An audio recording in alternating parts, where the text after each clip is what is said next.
Okay, ಇನ್ನ ಚೈತ್ರ ಅವರು ನಿಮ್ ಜೊತೆ ಫಸ್ಟ್ ಕ್ಲೋಸ್ ಇರ್ತಾರೆ, ಆಮೇಲೆ ಗಲಾಟೆ ಆಗತ್ತೆ, ಮತ್ತೆ ಕ್ಲೋಸ್ ಆಗ್ತಾರೆ. ಬಟ್ ಇವಾಗ ಏನಂದ್ರೆ ಮತ್ತೆ ಇವಾಗ ಇದ್ರಲ್ಲಿ ಜೈಲಲ್ಲಿ ಇದ್ದಾಗ ತ್ರಿವಿಕ್ರಮ್ ಮತ್ತೆ ಚೈತ್ರ ಅವರು ಮತ್ತೆ ಸ್ವಲ್ಪ ಒಂದಾಗಿರೋ ತರ ಇದಾರೆ. ಬಟ್ ಅದಕ್ಕಿಂತ ಮುಂಚೆ ಚೈತ್ರ ಅವ್ರು ಕೂತ್ಕೊಂಡು ಒಂದ್ ಮಾತು ಹೇಳ್ತಾ ಇರ್ತಾರೆ, ನಾನ್ ಸತ್ರು ಕೂಡ ಆ ವ್ಯಕ್ತಿ ಬಂದು ನನ್ನ ನೋಡ್ಬಾರ್ದು, ನನ್ನ ಮನೆಯವ್ರಿಗೆಲ್ಲ ಹೇಳ್ಬಿಡ್ತೀನಿ ಅಂತ. ಅಂತ ದ್ವೇಷ ಏನಿದೆ ಅವ್ರಿಬ್ರು ಮಧ್ಯೆ ಅಂತ? ಮೇ ಬಿ ಚೈತ್ರ ಹತ್ರ ಹೇಳಿರೋ ಒಂದಷ್ಟು ಮಾತುಗಳು ತ್ರಿವಿಕ್ರಮ್ ಹೇಳಿರೋ ರೀತಿ ಆ ವ್ಯಕ್ತಿ ಇಲ್ಲ ಅನ್ನೋದು ಅದಾದ್ಮೇಲೆ ಚೈತ್ರ ಗೊತ್ತಾಗಿರೋದು. ಸೊ ವ್ಯಕ್ತಿ ಆಡಿದ್ದೇ ಒಂದು ಇರೋದೇ ಒಂದು ಅಂತ ಅವ್ರಿಗೆ ಅನ್ನಿಸ್ದಾಗ ಮೋಸ್ಟ್ಲಿ ಆ ಥರ ಆಗಿದೆ. ಯಾಕಂದ್ರೆ ನಾವು ಚೈತ್ರನ್ ತುಂಬಾ ಸತಿ ಕೇಳಿದ್ವಿ, ಏನ್ ಮಾತಾಡಿದ್ರೆ ಹೇಳಿ, ಅಟ್ಲೀಸ್ಟ್ ನಮಗೂ ಒಂದು ಕ್ಲಾರಿಟಿ ಸಿಗುತ್ತೆ. ಅದೇನು ಅಂತ ಹೆಲ್ಮೆಟ್ ಆಗ್ಲಿಲ್ಲ ಈ ವಾರ ಉಳ್ಕೊಂಡೆ ಅಂದ್ರೆ ಹೇಳ್ತೀನಿ ಅಂತ ಹೇಳ್ತಿರೋ ವ್ಯಕ್ತಿ ಅದೇನು ಅಂತ ಹೇಳ್ಬಿಡಿ, ಕ್ಲಾರಿಟಿ ಸಿಗುತ್ತೆ, ನಮಗೂ ಒಂದು ಪಿಕ್ಚರ್ ಬರುತ್ತೆ.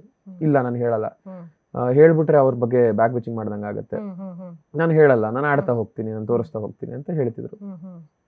ಬಟ್ ಜೈಲಲ್ಲಿ ಅವರಿಗೆ ಇಬ್ರಿಗೂ ಅದೊಂದು ಒಳ್ಳೆ ಟೈಮ್ ಆಯ್ತಾ, ಬಾಂಡಿಂಗ್ ಸೆಷನ್ ಆಗೋಯ್ತು. ಜೈಲಲ್ಲಿ ಬಾಂಡಿಂಗ್ ಸೆಷನ್ ಆಯ್ತು.